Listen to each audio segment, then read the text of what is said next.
Hello guys, mambo vipi? Kwa majina naitwa Flezo.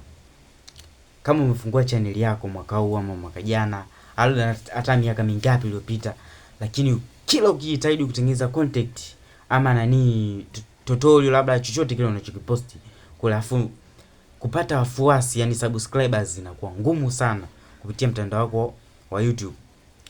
Kabla hujamalizia video, naomba nisaidie kusubscribe hapo, kushare na usisahau kucomment, kwa sababu nione maoni yako wewe, kwa sababu hapa sisi tunajifunza. Kila mtu, sio kwamba kila mtu atakuwa anajua kila kitu. Mimi labda unaona kitu tunakijua, labda unaweza kaongezea hapo. Cha kufanya, yani cha kushauri mimi hapa, na ndio ambacho nakitumia mimi kupata wafuasi. Cha kwanza kabisa nakupa mambo matatu ambayo ni muhimu ambayo utaweza kufanya.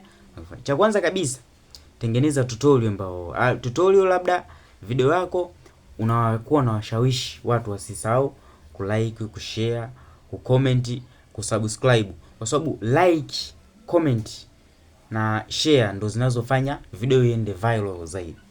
Sasa kwa hiyo ukiwashawishi watu wako wanaoangalia, yani tengeneza content ambayo mtu ataangalia mpaka mwisho.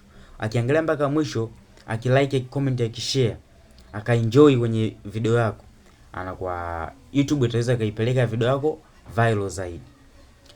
Na ukienda viral labda ndio utapata subscriber, engagement, si unajua tena zile.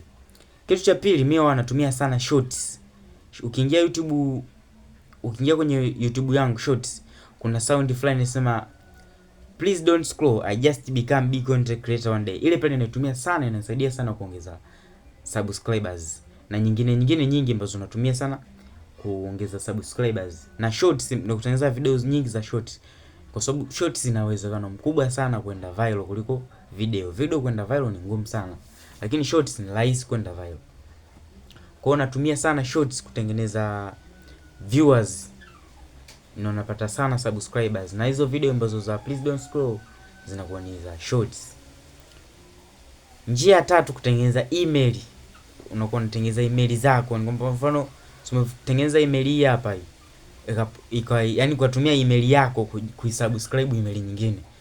Lakini ndio njia sio nzuri sana, kwa sababu YouTube wao wanakagua na kikugundua na lakini hizo njia mbili zitumie, zitakusaidia.